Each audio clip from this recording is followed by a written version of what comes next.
as some of you know, my brother Marlon passed away from male breast cancer.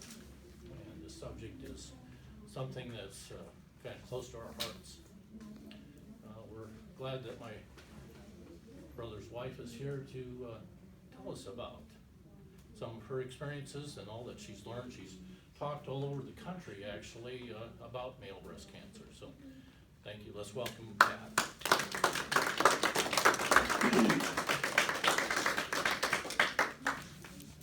Thank you. It's exciting to see so many people here this morning. Thank you for welcoming me, and Dennis and Donna, thank you for inviting me to your Sunday school group. I appreciate it. So, I was married to Dennis's brother Marlon almost 23 years. Never in our wildest dreams did we think that breast cancer was going to be the one that took him from me. Probably you saw my car in the parking, excuse me, in the parking lot out here. If you have not, I hope that you take the time to go out, take pictures, post it on social media, share it with your family. That was actually Marlon's car. And after he got sick and passed away, after hearing the comments that came to us at the funeral, and also even at the hospital before he passed away, people had no idea that men could get breast cancer. And I decided I needed to step up to the plate. He was the educator in our family.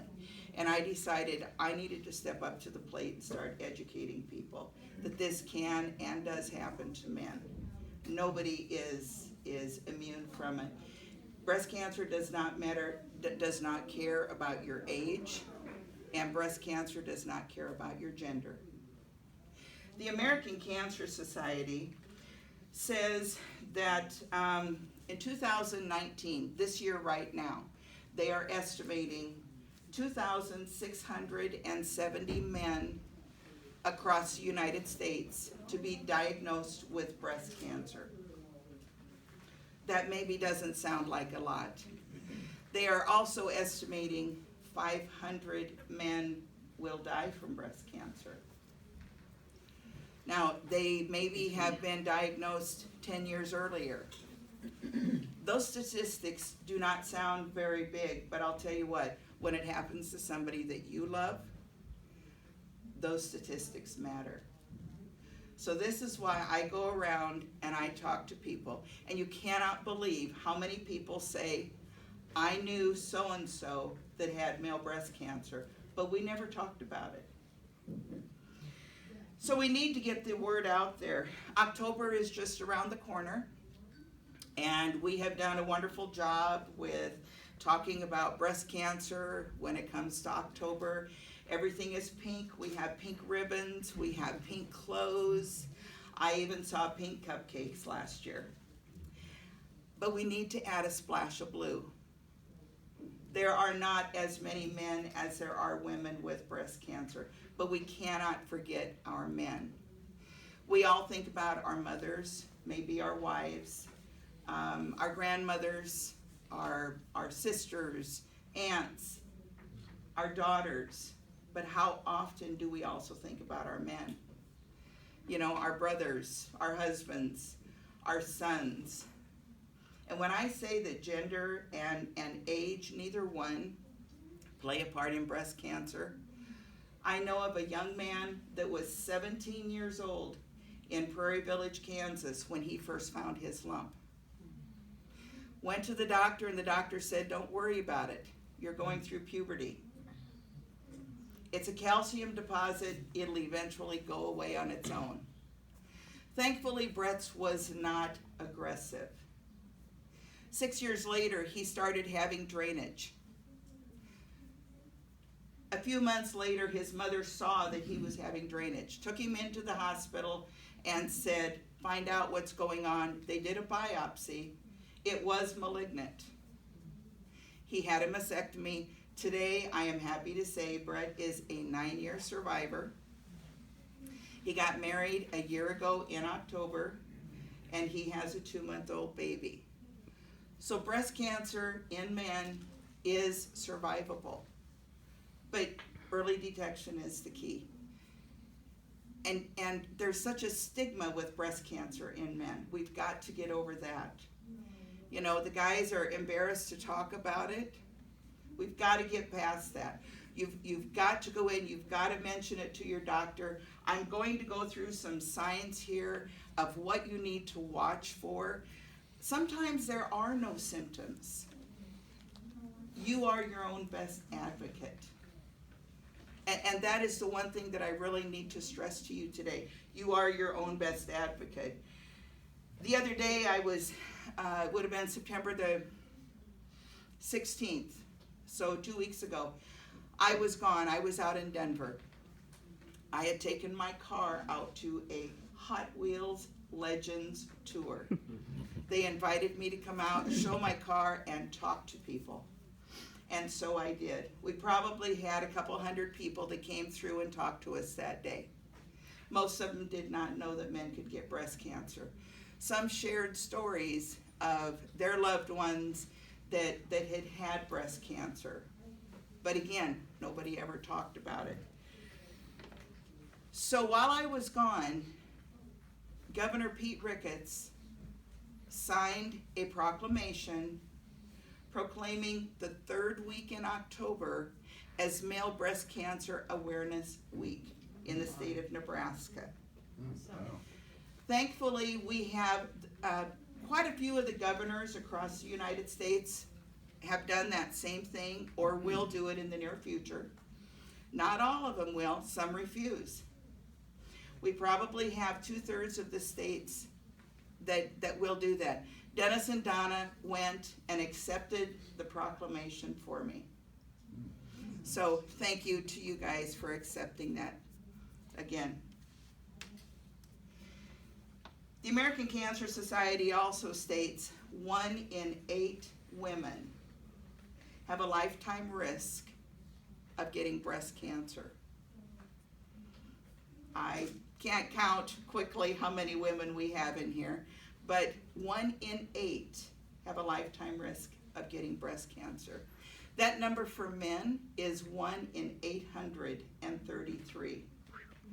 Only 2 years ago, that number was 1 in 1,000. So there are more cases of male breast cancer being diagnosed. And hopefully, the American Cancer Society will keep up with those numbers, will keep updating it, because I have a feeling there are many more cases of male breast cancer than anybody is aware of. I think a lot of our men are being misdiagnosed.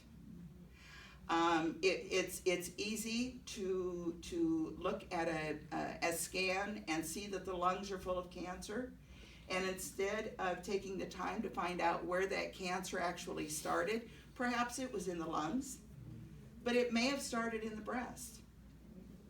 The picture that's on the table in the back there, that's also the same picture that's on the hood of my car. That picture was taken at Christmas time, 2016. My husband had made dinner for all of us. There were about 25 or 30 of the family that came. And 5 months after that picture was taken, he was gone. 5 months. When that picture was taken, his breast cancer had metastasized from his breast to his liver, to his lymph nodes, to both lungs, to his bones, and he had 8 tumors in his brain. We didn't know anything was wrong with him. He had symptoms, but he had overlooked them. We both had overlooked them. He had a lump, but he had lipomas, which are non-cancerous fatty masses, and a lot of people have them. They're more prevalent in men than women, but a lot of people have lipomas. He said if he felt that, he just thought it was another lipoma. He also had pain in his arm. We attributed that to the fact that he probably didn't swing the golf club quite right. He was a golfer, and he would go out and play 27 holes every morning, and would usually be back home by 8:30 or 9. And so we just figured that's what had caused that pain in the arm. After they got done with all of the tests, the pain in his arm was because the cancer had already metastasized into his bones. But we overlooked that. Never once thought that that would be something to worry about. His thinking wasn't exactly rational. I told the doctor I thought it was probably because we were finally living together again. For 9 years, we had lived in separate states. He was in Nebraska, I was in Iowa. He needed to finish his education career, and I stayed behind so I could get his son through school, and then I liked my job up there, and so I just stayed up there for a while. But we were 5 hours apart. And so we would see each other on weekends, we would see each other through the summer, we would call every day, we would speak every day. But for 9 years, that's how we lived. And so when I was seeing the abruptness that he was showing towards me, I really thought it was just because we were trying to get used to living together again. As it turns out, it was probably the tumors in his brain.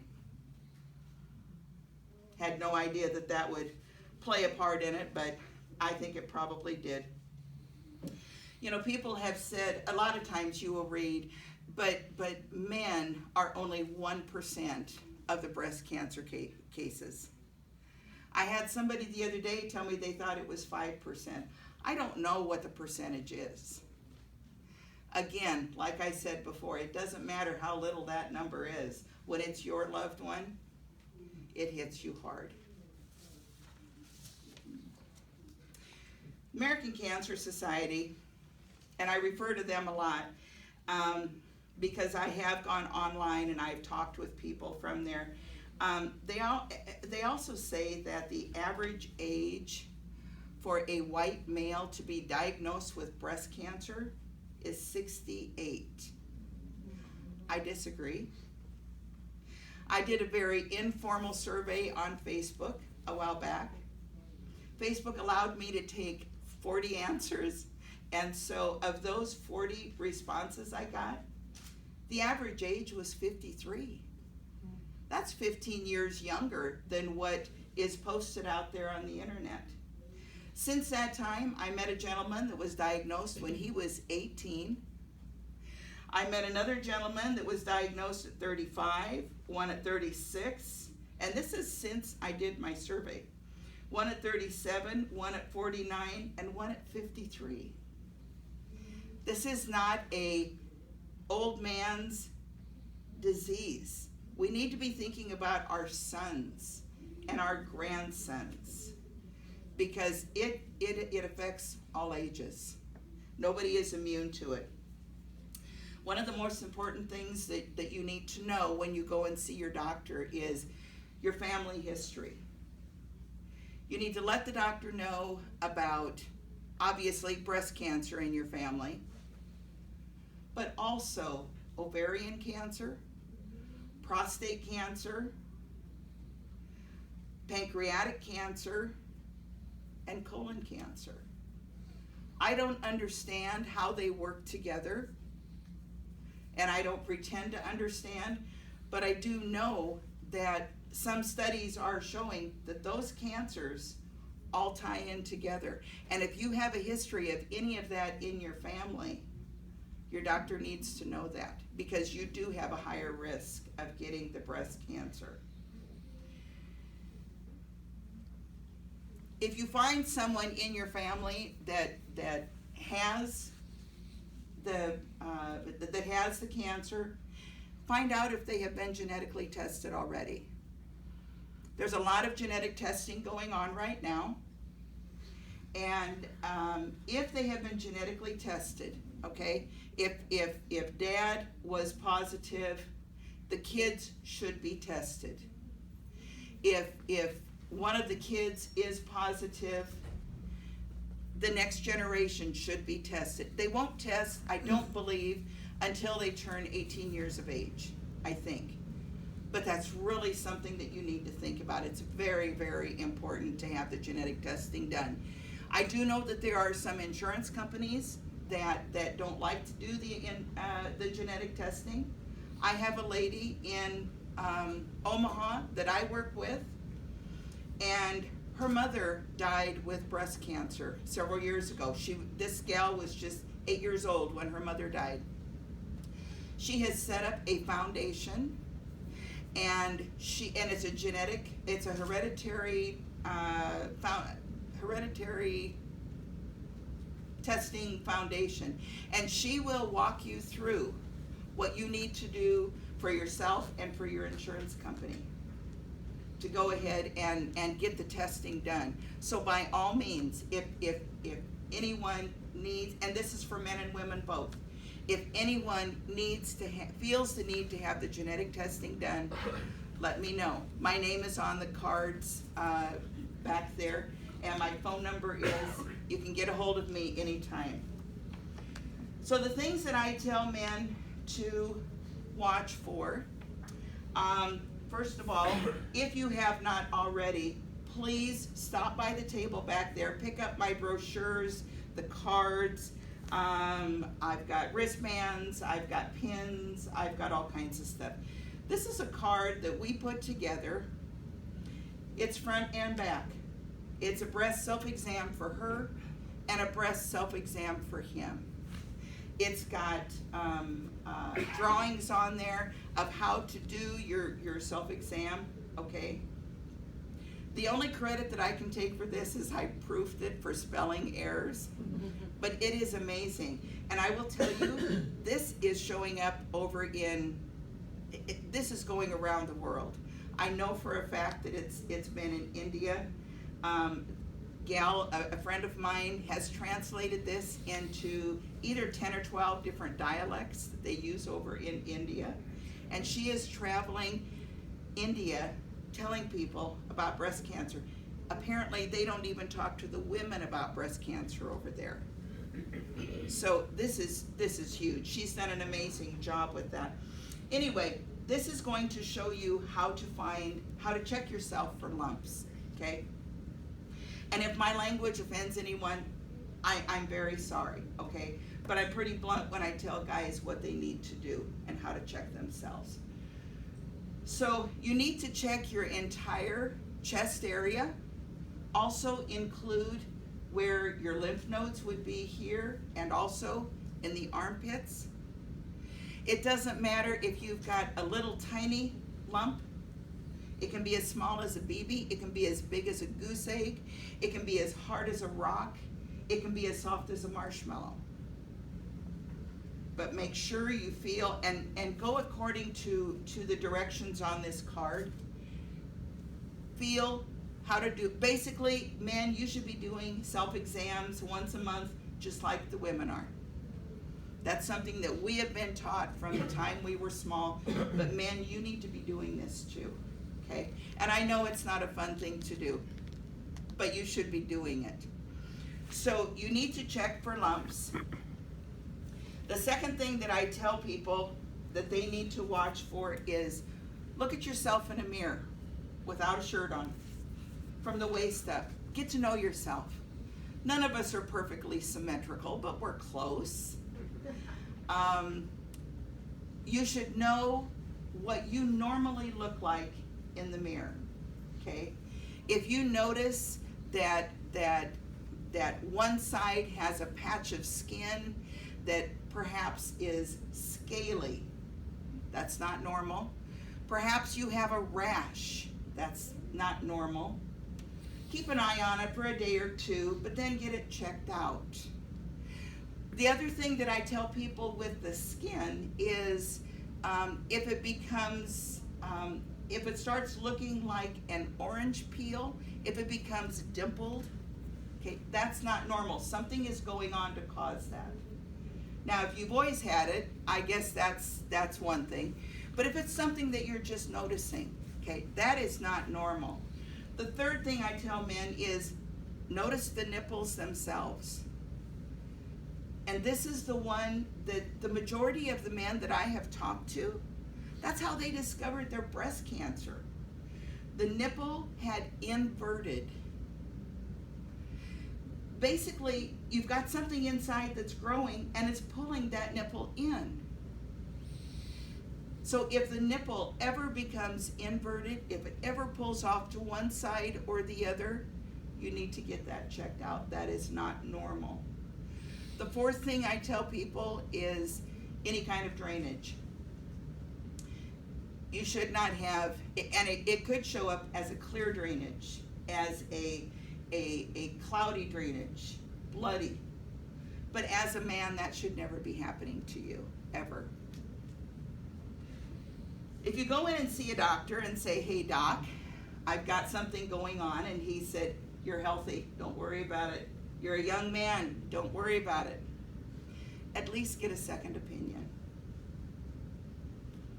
One of my flyers back there is a black and white trifold flyer, and I hope you pick that up also before you leave. The young man that's on there, his name is Brett Miller. He's the one I was telling you about before. Found his lump when he was 17 years old. Doc said, don't worry about it. Was not actually diagnosed until he was 24. Because his doctor said, don't worry about it. A lot of our men talk about their doctors saying, it's such and such, don't worry about it, nothing to worry about. You are your own best advocate. And if you feel in your heart that something is not right, or if you talk to your son or your grandson or a brother or whomever, and they say, you know, I got something going on and I don't know what it is, push them to go in and get it checked out. It's a big deal. I don't want any other man to go through what my husband went through.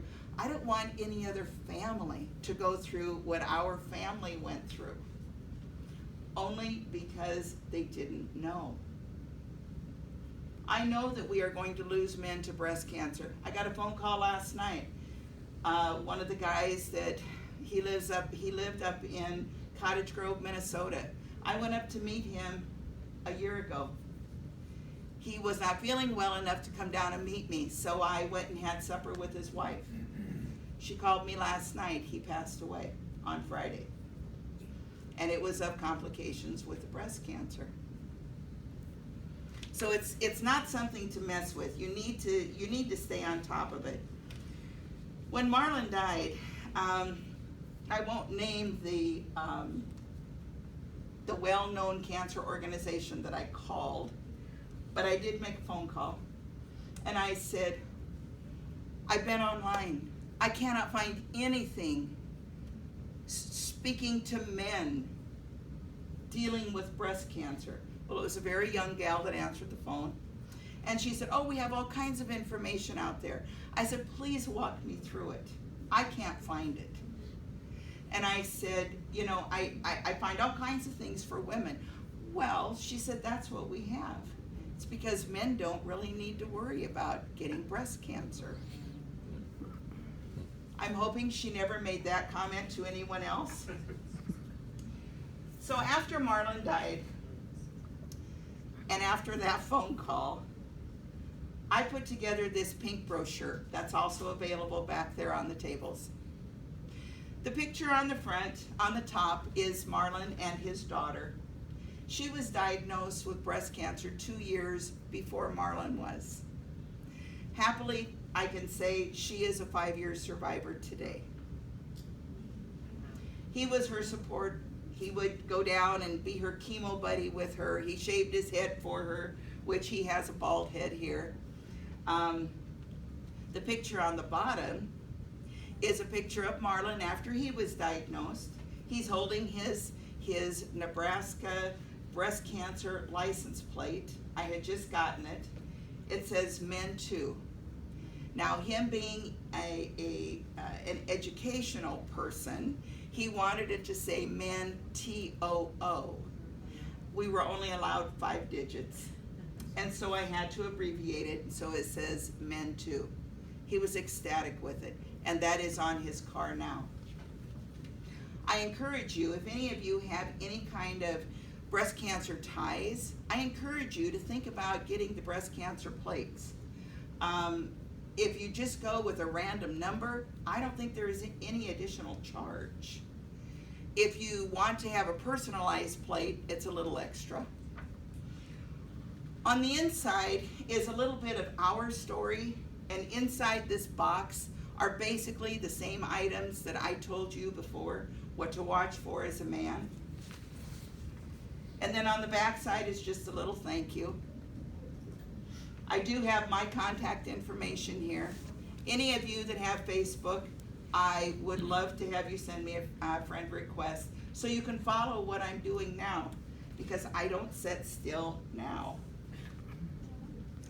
So I also had, perhaps when you walked in you saw one of the banners sitting outside the door. That is a picture of my husband holding his license plate. And I had other banners made also that are 3 foot by 6 foot. We have taken them through parades, thanks to my sister. We have had them at the Making Strides Breast Cancer Walk here in Lincoln, which I hope several of you are participating in.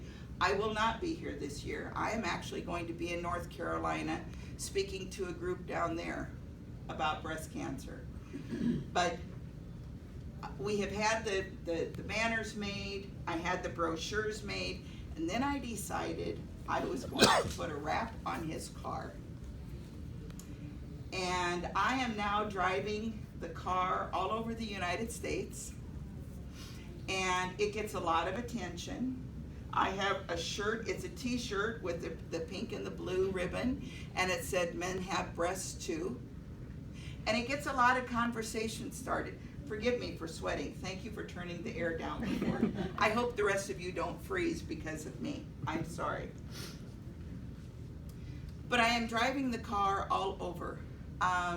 2 weeks ago, when I was supposed to be here for the proclamation ceremony, I was actually in Denver. Hot Wheels had invited me to go ahead and display the car. Anytime I have an opportunity to do anything like that where I can reach out and talk to people, I'm going to take it. I'm going to do it. Because I feel in my heart it is that important that we get the message out about male breast cancer. I have contacted television stations across Nebraska and Iowa, newspapers, Nebraska and Iowa, and I will say, they were picked up literally around the world. We had the gal that wrote the article in the Grand Island Independent. Her story was amazing. It showed up on a Sunday on the front page of their Sunday paper. It was amazing.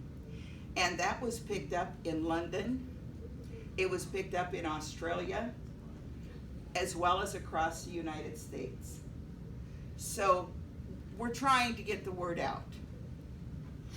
I got a phone call one day saying that it was from Brett's mother. That was before I knew the Male Breast Cancer Coalition even existed. And she told me about Brett, told me what his story was, asked if I wanted to be involved with them. Absolutely. I'll do whatever I can. Let's get the word out. They literally have members around the world.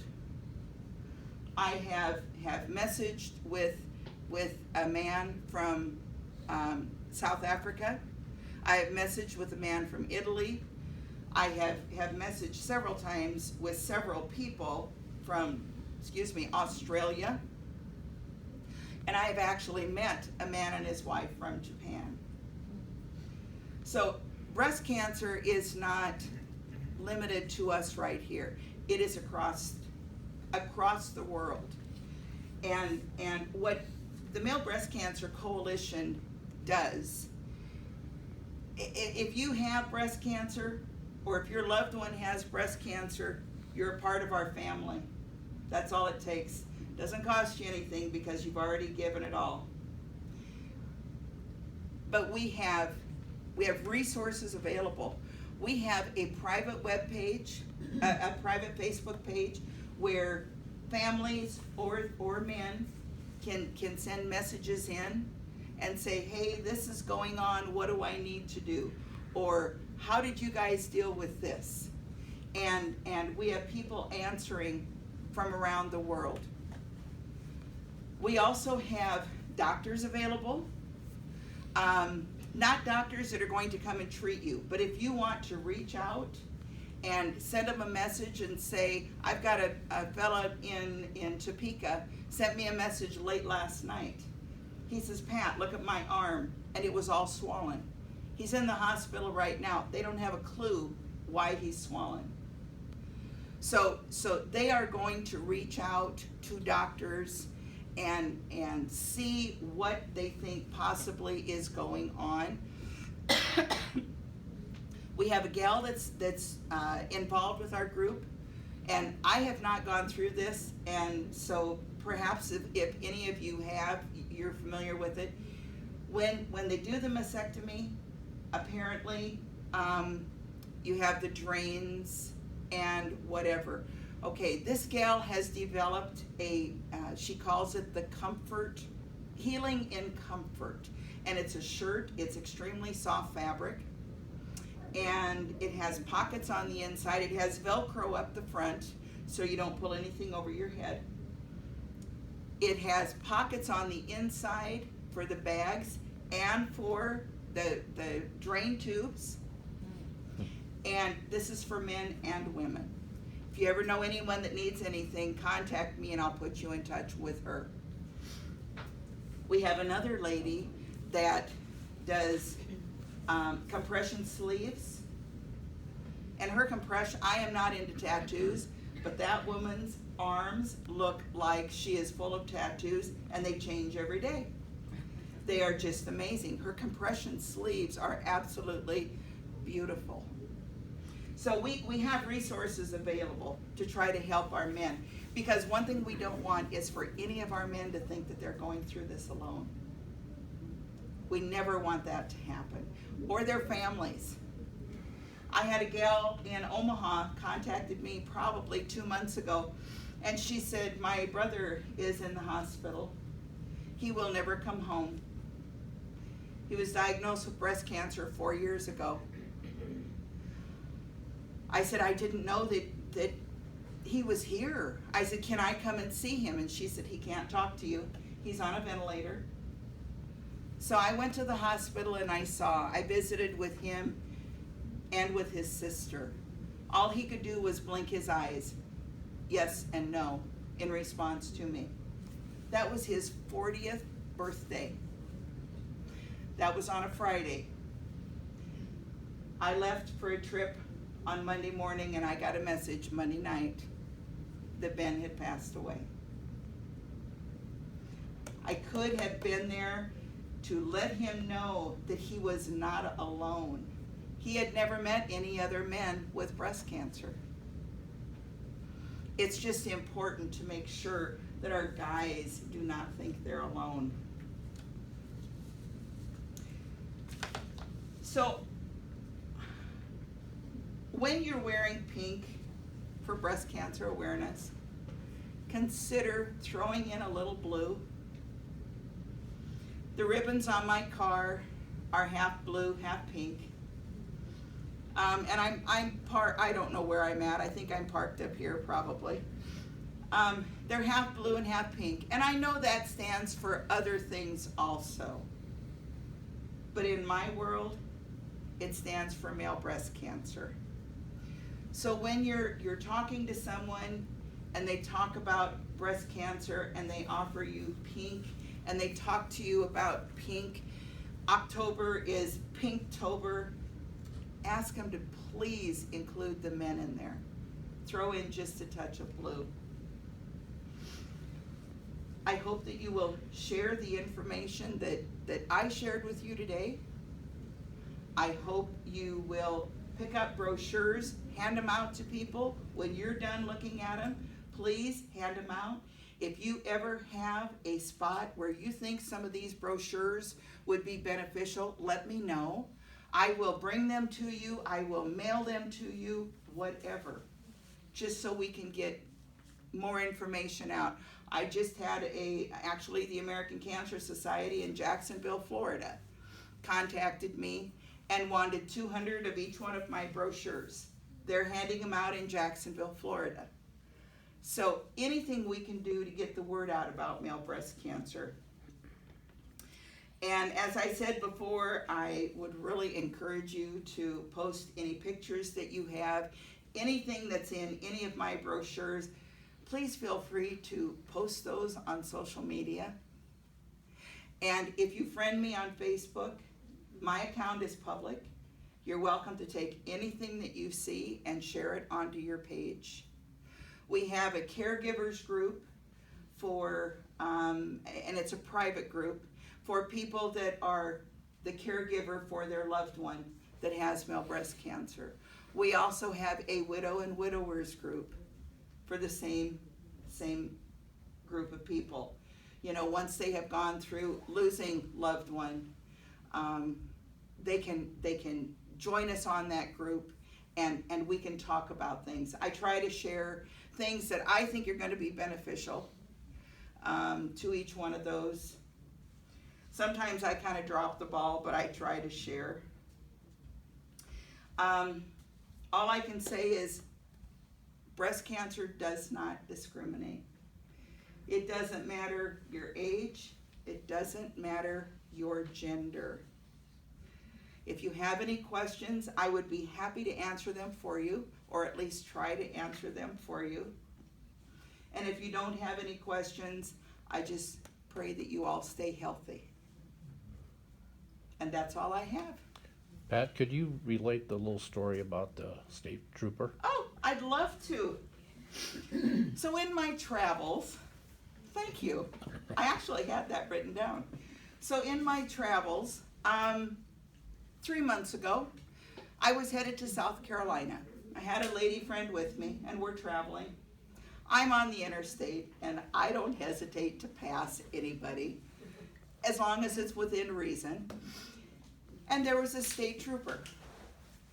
I passed him, and get down the road 10 miles or so, and I see he's still back behind me.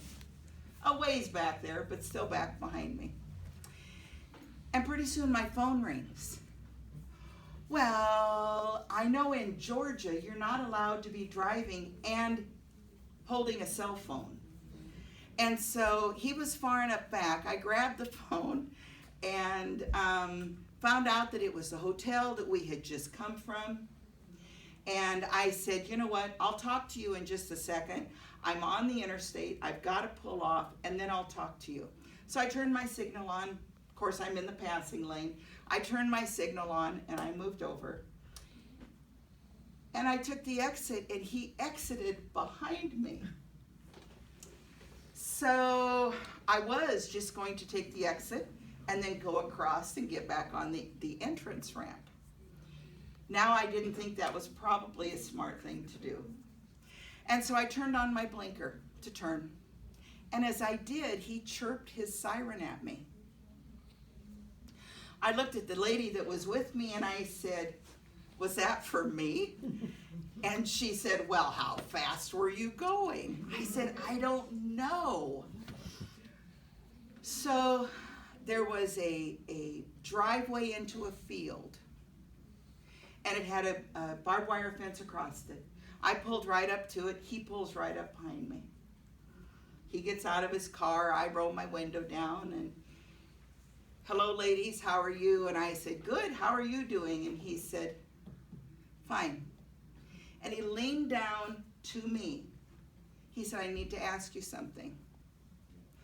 What are the symptoms of male breast cancer? And so I told him the 4 things that I had told you earlier. He said, do you have to have all 4? I said, no. I said, in fact, some people don't have any symptoms at all. I said, are you concerned about something? And he said, yes. He said, I have something going on with a nipple. So I got in the trunk of my car, made sure he knew that's where I was headed. I got in the trunk of my car. I gave him brochures. I gave him cards. I gave him everything I had in the trunk of my car. And I said, please, please get checked out. He promised me he would. I've not heard from him again, so I don't know. But the only reason that man stopped me was because he saw the message on the car.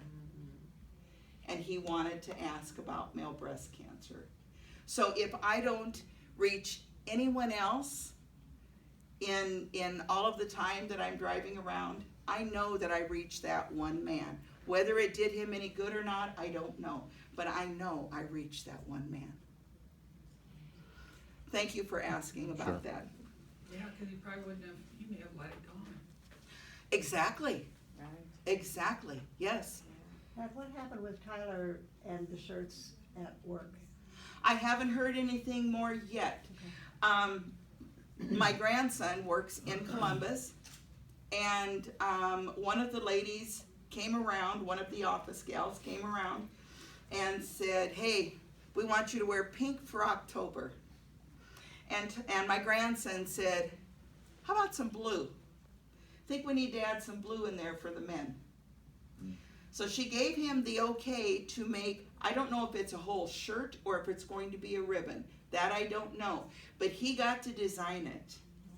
And so I'm very anxious to see how that plays out. Yeah. I haven't heard anything more on it. But whatever he designed, I know they placed the order for. Really? Yep, he did tell me that much. But like I say, I don't know if it's just a ribbon or if it's going to be an entire shirt. So Curious? my whole family kind of gets involved with me. Judy has done wonders. This is my sister Judy, and her son has made the banners for me, and they have been a tremendous help to me, displaying the banners and on and on and on. So, yes. I've got two things. What's the status with medical schools as far as teaching the doctors, the med school? That's a great question. I mean, it's so sad when you go Yes. to doctors and they say, don't worry about it, or, you know. Right, right. And so my granddaughter just went through, she is going to be a nurse, and she just went through. She said they spent one day on it, Yeah. and it wasn't until that morning she got a hold of me and said, Grandma, send me something about male breast cancer. Good. Well, Grandma doesn't work that fast. Grandma doesn't think that fast. Yeah. And so a little bit I sent her, she shared, but it was only one day. One day that they Because shared. women, we hear it all the time. Exactly. You know. And that brings up, keep your train of thought for your second question. That brings up another thing. When you men go in for your physicals, I don't know if you have a man or a male or a female doctor, but do they check your chests? Exactly. Yeah, no. I have only talked to one man in the last 2.5 years that said, oh yeah, because I told him they needed to. Oh. I had one guy that said, oh yeah, they listen to my heart, they listen to my lungs. That's not the same thing. Right. They need to feel. They need to physically touch you. Right. So as you go in for your physicals, or your sons go in, or any other male that you know, tell them to make sure that their doctor checks. Because the doctor is going to pick it up quicker than we are, obviously, because he should know what he's looking for. But a lot of doctors, that's just not something that is Right. normal routine.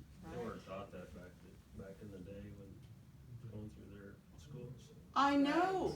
Yeah. Believe it or not, the doctor that my husband went to, he was 73 years old. It was the first time my husband had ever seen him. He was unhappy with his previous doctor.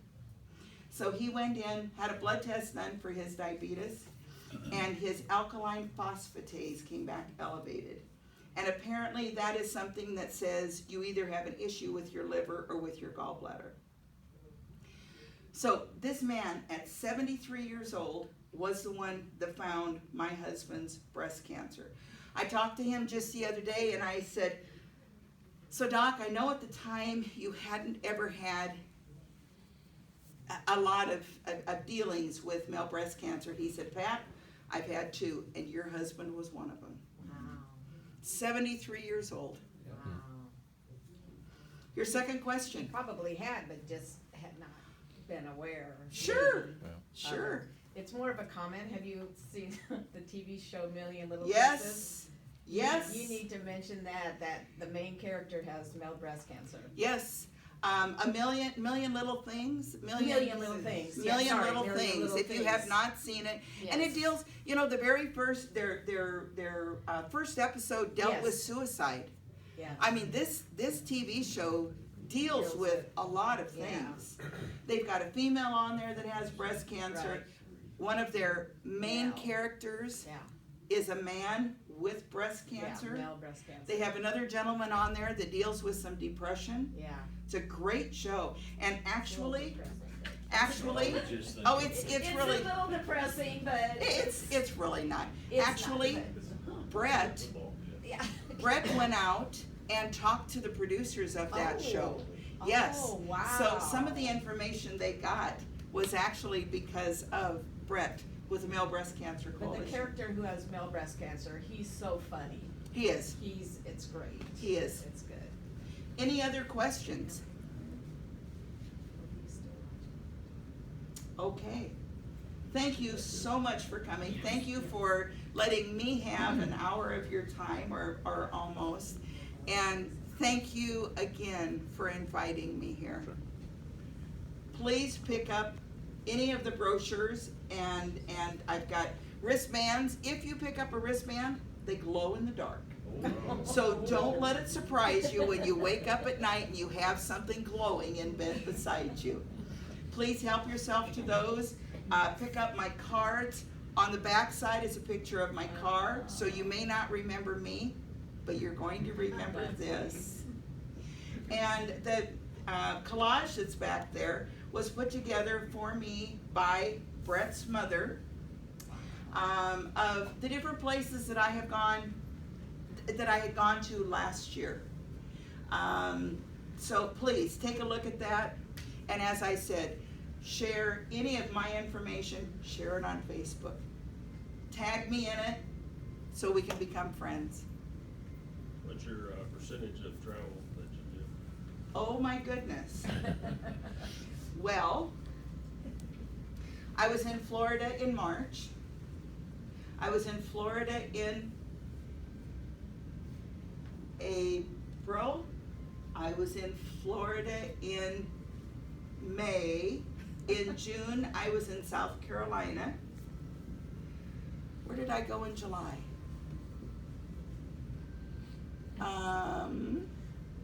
I don't remember. Washington, D.C. Washington, D.C. was the end of August. Minnesota was August. Minnesota, yep, you and I went up there. You were in Denver. I was in Denver. Yes. Oh, and here's a fun story about that too. So the lady that went with me to Denver had never been out to Yellowstone and out there. So I said, that's great, we'll take a drive out. People always talk to me with the car. It's okay. So we're driving up through the Grand Tetons, and there was just a beautiful little stream. And so she wanted a picture, so I pulled over, and there was an RV with a young man and woman, probably, I don't know, 35, 40-ish. They were out there. So we talked, and he's asking about my car, and I said, did you know? And he said, I've never heard of this before. So I'm telling him what he needs to do, and he says, are you a medical professional? Can you go ahead and check me out? I said, I'm not a medical professional, but I can show you what to do to yourself. And then his wife came over and joined us. She didn't know either. And that happens to me a lot. That I pull into a gas station. Another real quick little story. A year ago, I took one of my granddaughters. She wanted to go up in a hot air balloon out in the mountains. So we went out there. And I said, while we're here, I want you to see the Royal Gorge. It's just a really cool thing to see. Grandpa and I used to travel all the time. So I am taking my grandchildren on vacations now. And so we went down to the Royal Gorge. We enjoyed it. It was beautiful. We came back. About 2 months later, a cousin and I drove out to Denver to see one of our cousins, mine and Judy's, that had some dementia going on. And we drove out. And we stayed with a friend.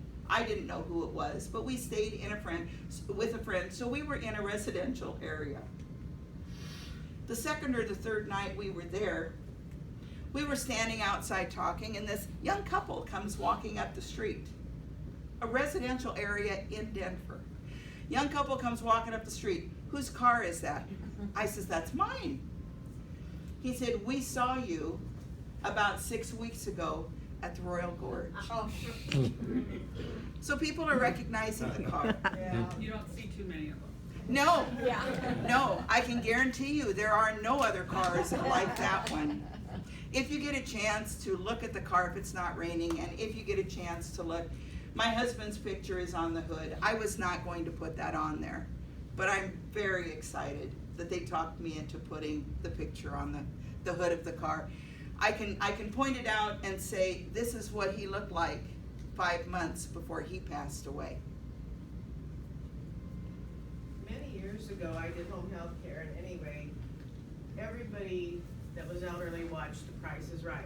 Yep, Which is yes. on from 10 to 11 Yes. in the morning. And Yes. yes, very loudly usually. And Rod Roddy, the main announcer, Yes. he was diagnosed with breast cancer probably 20, Yes, he 25 was. or more years ago. Yes. And that was the first time I was aware of male having breast cancer. Another one. Oh, Did you ever listen to the band Kiss? Yes. yeah. The original drummer, Peter Criss. Now I talked to his wife a couple of years ago, and he was doing well then. I haven't talked to her since.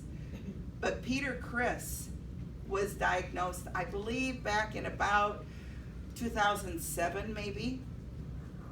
And at the time he was diagnosed, they tried to get the word out to people. And according to his wife, I think she said they were on CNN, I'm not positive. But they were on, one of the announcers said, of course, and you know how Kiss, how the guys look, okay, all made up and everything. One of the announcers told him that he probably got breast cancer because of his tight clothes and his makeup. Oh, wow. So that's how it was perceived that many years ago. You had said your husband's had spread by the time they found it. Yes.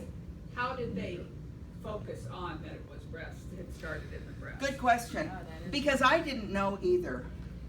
I knew that they did a biopsy of his breast and they did a biopsy of one of the lesions on his liver. So I asked one of the nurses, I said, explain to me in terms I can understand. And I know that there's more technical terms to it. Basically what she said was, when they do a biopsy, they put it on a slide, one of those little glass slides, and then it reacts differently with dyes depending on where it originated from. So my husband's both originated in the breast. Good question. And you know, so often you hear people say, so your husband had bone cancer, your husband had brain cancer. No, he had breast cancer. It had metastasized to his Yeah. bones, but it was still breast cancer. Yeah, I have a sister-in-law with uterine cancer that's gone to her lungs, but it's still Uterine cancer. Yeah, yeah. But that's how they determined. They did, and the only way they can tell about a cancer is to do a biopsy. That's all they can do. Any other questions? Do not be afraid to ask. Since we were in Minnesota, you had visited 26 states at that point. How many have you visited since that? I would have to look at your list again. I did, excuse me, I think I did add a couple when we went out to Washington DC this time. We kind of took a little side trip, so I did add a couple. But then you went through Wyoming and like that. Oh, true. So you're probably close to 40 states by now. 35 or 40 maybe, yeah. I'm thinking about possibly getting, you know how the full-time RVers, they will have a map of the United States on the door of their RV? Yeah. showing where they have been. I'm thinking about getting something like that for my car and putting it in one of the back windows. What do you think? Yes. Yep. And then maybe Judy and I brainstormed about this when we were coming back from Minnesota. And maybe across the back window have it say something across America. What was I doing? Spreading the word. Spreading the word across America, or awareness across America. Yeah, that's great. I'm sure you include Hawaii. You know, I would love to. I don't know how I'm gonna drive over there though. You can always ship your car. I suppose I could. I didn't have my car with me, but I did actually talk to a couple of gals and several men over in Africa this summer. That was a trip that I had made. And I have been Facebook friends with two ladies from Nairobi. And so when we were getting ready to board the plane, they actually came and met me in Nairobi before I left. So I actually did get to visit with them. And they are spreading the word about breast cancer in Nairobi. They Yes. also have electronic signs you can put in your back window. You can change that then, update it when you get a new license. That's probably not a bad idea either.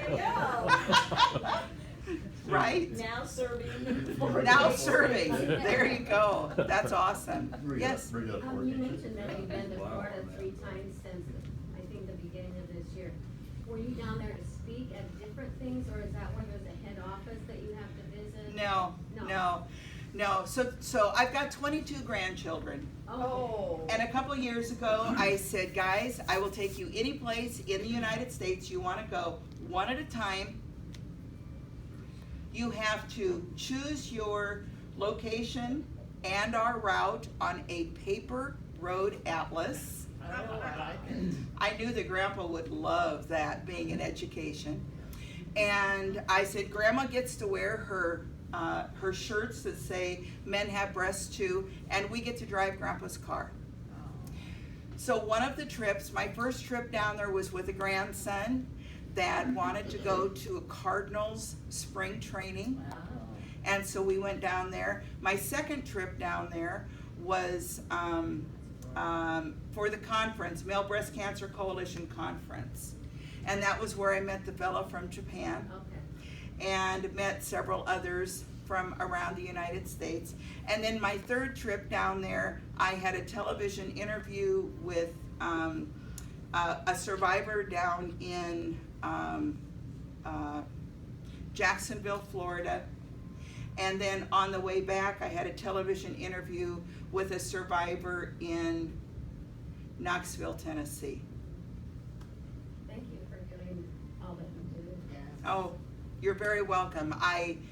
Anybody that knows me knows that this is going to be a big passion for me. I get a little vocal, as you can tell. I don't want any other man to go through what my husband went through, and I don't want his family to go through what we did. So that's why I do what I do. I don't want my husband's memory to die out. I want, as I'm traveling with my grandkids, I'm sharing stories with them, stories they had no idea took place with their grandpa. And it's just been a good thing. Yes. Yeah. I can see. Any other questions?